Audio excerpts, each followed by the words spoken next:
vil gerne snakke om differentialligninger. En differentialligning, det er, når flere funktioner indgår. Ej, oh my god. Det er lige meget, okay. Det kan for eksempel være,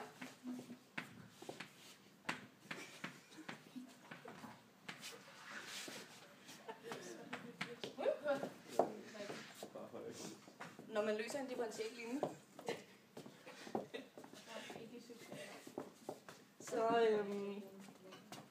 så kommer der en ny funktion, eller en graf, kan man også kalde det. Jeg kan altså ikke virkelig det. Når man løser en differentialligning, så bruger man formlen. Altså det vi gerne vil finde, det er, altså hvad f af x er lige på. Dans, Anna. Ja, vi fortsætter.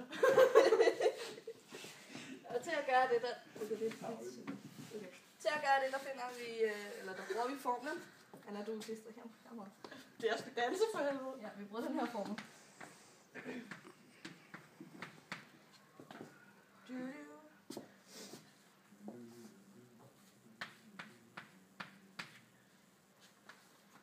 Ja, og når der er noget, så løser sådan en differentialligning, altså sådan ud, så kommer det til at være...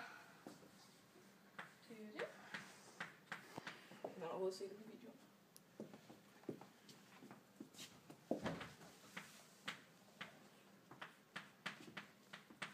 Godt.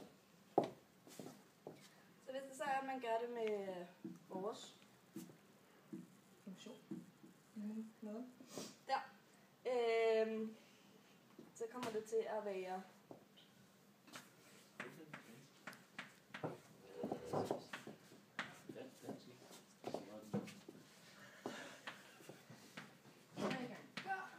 og så gange en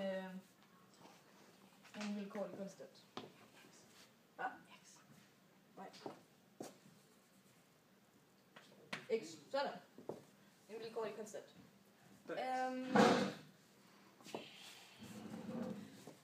Der kan være rigtig mange løsninger til sådan en differentialligning, fordi at C jo kan være alle tal, så der er faktisk uendelige løsninger til sådan en.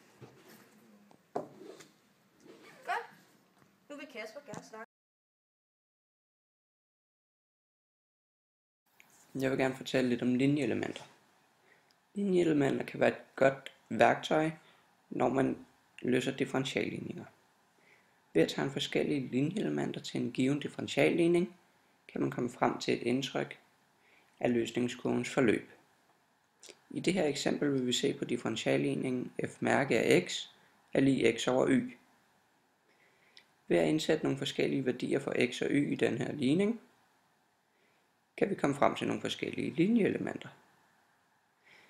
Hvis vi for eksempel indsætter x og y værdierne 2,3 i ligningen, vil vi få en ligning, der hedder f mærke af 2 er lig 2 over 3. Det vil altså sige, at gennem punktet 2,3 er hældningen 2 over 3, og linjeelementet skrives så på den her måde. Hvis vi indsætter en masse forskellige x og y værdier og finder en masse linjeelementer, kan vi komme frem til en figur, der ligner noget eller den her, og kan derfor få et indtryk af løsningskurvens forløb. Her kan vi for eksempel se, at f af x kunne være en løsning, da der går en meget lige linje op igennem figuren her. Vi kan tjekke, om det her er rigtigt ved at indsætte det i ligningen. Da f af x er lig x, er f mærke af x jo lig 1, da x differentieret giver 1.